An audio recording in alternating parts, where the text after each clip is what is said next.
You didn't hit the wall because you were weak. You hit it because your body ran out of the wrong fuel at the wrong time. The most dangerous mistake in half marathon training isn't obvious, and almost everyone makes it until it destroys their race. You cross the finish line of a strong 10K. You're breathing hard but controlled. Your legs feel powerful, and instinctively you look down at your watch and do the math. 21 kilometers, that's just 2 10Ks. If I can hold this pace a little longer, I'll be fine. That single thought feels harmless, logical even. And it is the silent mistake that destroys more half marathons than bad weather, bad shoes, or bad luck ever could. Because the runners who hit the wall at kilometer 16 are not beginners. They are not lazy. They are not weak. They are confident runners who trusted the wrong equation. And when the crash comes, it feels sudden, brutal, and personal. Cramping legs, a collapsing stride, and the haunting question, what just happened to me?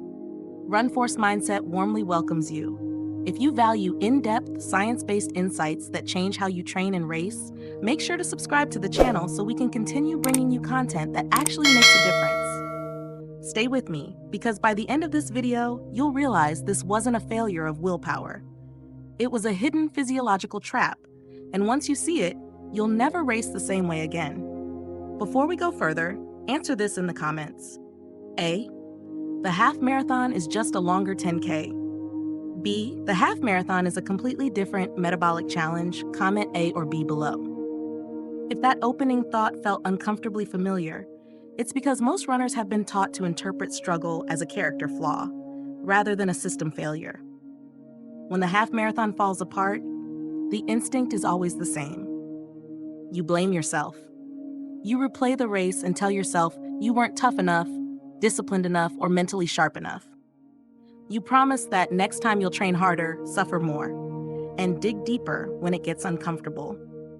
That mindset sounds noble, but it sends you in the wrong direction. The truth is, endurance breakdown at this distance is rarely about grit. It's about biology. A 10K and a half marathon do not stress the body in the same way, and treating them as interchangeable is like asking the same engine to run two completely different fuels at the same intensity. One event rewards aggressive energy use, the other punishes it. What makes this especially dangerous is that effort can hide the problem. You can train consistently, feel fit, and still be preparing your body for the wrong demand. Hard work doesn't override physiology. It only amplifies whatever system you're training. Once you understand that this isn't a question of willpower, the entire conversation changes. The goal is no longer to become tougher. The goal is to become compatible with the event you're racing. How does your body really power a race? To become compatible with the half marathon, you first have to understand the engine that's actually carrying you forward. Your body is not powered by a single source of energy. It's a hybrid system designed to balance power and endurance, speed and sustainability. On one side, you have glycogen, the stored form of carbohydrate. It's explosive, responsive, and perfect for harder efforts. It's what makes fast starts feel effortless and strong surges feel controllable. But it comes with a hard limit. Once it's gone, it's gone. On the other side, you have body fat. This is your long-range fuel. It exists in massive supply, even in lean athletes, but it can only be accessed efficiently when intensity is controlled. Fat doesn't respond well to impatience. It demands restraint before it delivers reliability. The critical mistake most runners make is assuming these two systems are interchangeable. They are not. Glycogen can carry you through short races with confidence. Fat is what keeps you moving when time stretches on. The half marathon sits directly at the boundary where this distinction becomes unavoidable. For most runners, glycogen alone can sustain roughly 90 minutes of moderately hard running. That number doesn't change because of motivation or belief. It changes only through long-term metabolic adaptation. If you ask the body to run beyond that window without preparing the fat system to contribute, you're not taking a risk. You're guaranteeing a shutdown. Understanding this is not about fear. It's about clarity. Once you see the limits of the battery and the patience required to unlock the fuel tank, the half marathon stops being mysterious. It becomes mechanical, predictable, and trainable. Why does the wall feel sudden? And this is why the moment of failure in a half marathon rarely announces itself in advance. The wall doesn't arrive as a slow fade, it shows up as a sudden collapse, almost violent in the way it takes control away from you. 1 kilometer feels manageable, even strong, and the next your legs refuse to respond, your cadence breaks, and every step feels heavier than the last. This shock is what makes the experience so confusing. What's actually happening is simple but unforgiving. Glycogen depletion isn't gradual in its effects. As long as the battery has charge, performance feels stable. But once it drops below a critical threshold, the body can no longer maintain the same intensity. If the fat system hasn't been trained to take over smoothly, there is nothing to bridge that gap. Most runners unknowingly create this problem by racing at an intensity that sits just high enough to drain glycogen quickly while preventing fat from contributing meaningfully. When the battery finally empties, the engine doesn't slow down. It stalls. And that stall is what runners remember as the wall. Are you driving blind? If the wall feels sudden and merciless, it's because most runners never learned how to see it coming. Training without understanding your internal response is like driving at night without headlights. You might stay on the road for a while, but eventually the margin for error disappears. This is where cardiac drift, also known as aerobic decoupling, becomes one of the most valuable diagnostic tools you have. Imagine a steady run where your pace remains perfectly controlled from start to finish. Early on, your heart rate settles into a comfortable rhythm. Later in the run, that same pace demands more effort, and your heart rate begins to climb. Nothing external has changed, yet your system is working harder to produce the same output. That gap is not a flaw in pacing. It's a signal. When heart rate rises disproportionately relative to pace, it reveals inefficiency in the aerobic system. The body is compensating for a lack of metabolic stability by increasing cardiovascular strain. If this decoupling exceeds a small threshold, it means the engine is burning fuel faster than it should. This is why heart rate data matters. Not as a rule book, but as feedback. It tells you whether your training is building durability or quietly setting you up to repeat the same breakdown on race day. Once you start paying attention to these signals, a hard truth becomes impossible to ignore. The majority of runners don't fail because they train too little. They fail because they train in the wrong place. That place is the intensity zone that feels productive but delivers the least return, Zone 3. It sits in the uncomfortable middle, where effort is high enough to feel meaningful, but not high enough to force real adaptation. Zone 3 quietly teaches your body the worst possible habit for a half marathon. It conditions you to rely on glycogen while discouraging the use of fat. You're working hard, but you're reinforcing the same metabolic dependency that causes the crash later on. Over time, this becomes your default state. Your body learns that moderate intensity always comes with sugar and never requires efficiency. What makes this trap so effective is how convincing it feels. You sweat, you breathe hard, you finish tired and satisfied, yet none of that guarantees the right adaptation. Effort alone is not a signal of progress. When most of your training lives here, you don't build endurance. You build fragility disguised as fitness. On race day, the system performs exactly as it was taught, and the wall appears right on schedule. And as if the training intensity weren't already working against you, many runners unknowingly reinforce the same mistake through their fueling habits. Nutrition doesn't just support training, it programs it. Every time you provide sugar, you send a message to the body about which fuel system it should prioritize. On easy and moderate runs, that message matters more than most people realize. When carbohydrates are constantly available, the body has no incentive to become efficient.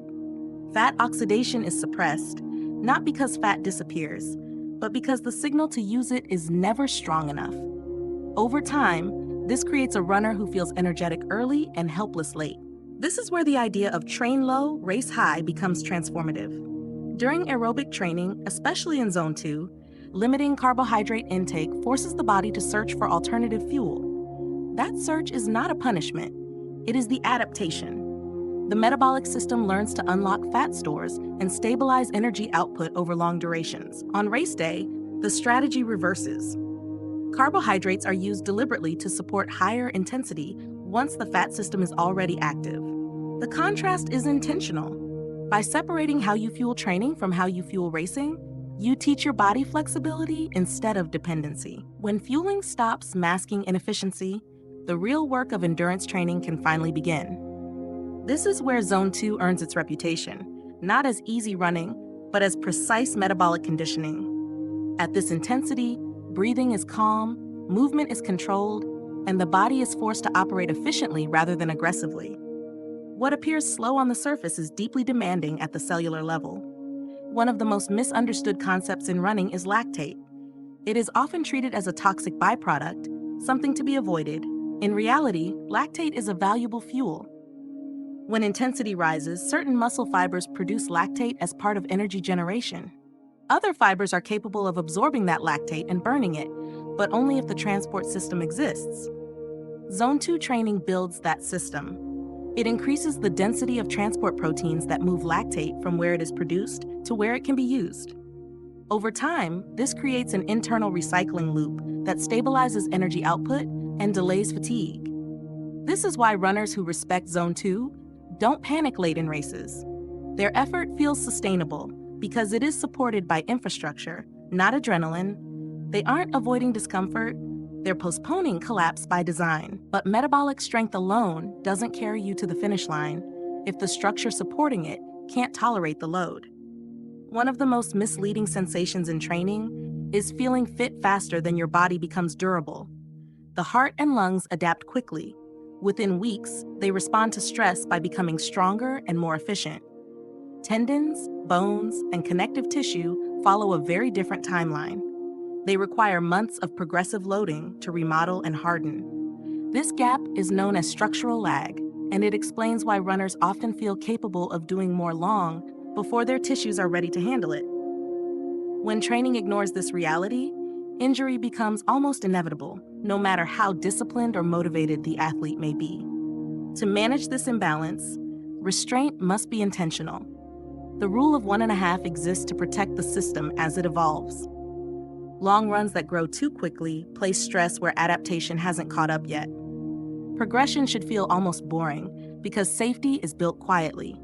Endurance is not just about sustaining effort, it is about surviving the training process intact. When structure is respected alongside fitness, consistency becomes possible. And consistency is what ultimately creates resilience. When durability is respected, training can finally shift from survival to precision. This is where the 2-hour cap changes how you think about long runs. Your body does not measure distance, it measures impact over time. Beyond a certain point, fatigue accumulates faster than adaptation, and the cost of continuing outweighs the benefit. Pushing past that limit doesn't build endurance, it drains it. The solution is not to run farther, but to run smarter. The fast finish long run creates the stress that matters without inviting unnecessary damage. By spending the early portion of the run in controlled aerobic intensity, you allow fat metabolism to stabilize. When pace increases near the end, the body is forced to shift fuels under fatigue, just as it must on race day. This transition is the true rehearsal.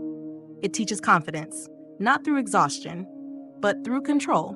When you can change gears late without panic, the race stops feeling intimidating and starts feeling familiar.